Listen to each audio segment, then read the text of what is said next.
سلطان الاولیاء غوث پاک رضی اللہ تعالیٰ عنہ کی بارگاہ میں ایک عورت آئی اپنے بچے کو لے کر، کہا کہ اس کو اپنے پاس رکھ لیجیے.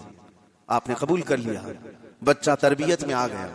غوث پاک کی بارگاہ میں رہنا پلنا کس کے نصیب میں ہو. چند مہینوں کے بعد وہ خاتون آئی، اپنے بیٹے کو دیکھا، بہت دبلا پتلا، بالکل کانٹی ہو گیا، ہڈیاں نکل گئی. ماں تو ماں ہے، دیکھتی ہے بچہ کیسا ہو گیا، سوکھ گیا، کاٹا ہو گیا. تو اس نے دیکھا کہ غوث پاک کہاں ہیں. جا کر کے دیکھتی ہے اندر تو غوث پاک کے دسترخوان پر اچھی اچھی غذائیں تھی، کچھ مرغ گوشت وغیرہ رکھے ہوئے تھے، اور یہ بوڑھی عورت کا بیٹا سوکھی روٹی پانی میں بھگو کر کھا رہا ہے، کونے میں بیٹھا ہوا.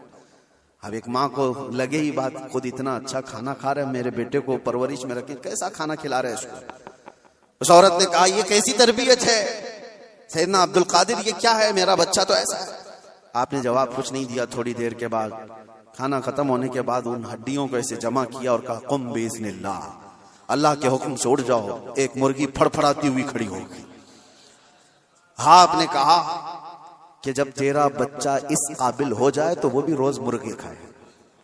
اس کی تربیت چل رہی ہے، اس کی تربیت چل رہی ہے. جب بندہ اپنے نفس کو مار لیتا ہے تو اللہ ساری طاقتیں اس کو عطا کرتا ہے.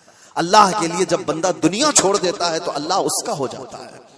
تو غوث پاک کی یہ بات بتانے پر ایک صاحب مجھ سے کہہ رہے تھے کہاں سے آپ یہ ساری چیزیں لے کر کے آ گئے کہ ایک بندہ بھی کسی چیز کو زندہ کر رہا ہے.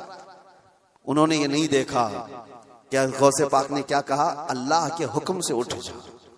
گفت ہے وہ گفت ہے خدا بوت. فارسی میں کہا جاتا ہے اللہ کا ولی اس مقام پر پہنچ جاتا ہے کہ جب وہ بولتا ہے تو زبان اس کی ہوتی ہے، کلمہ اللہ کا ہوتا، کلمہ اللہ کا ہوتا ہے.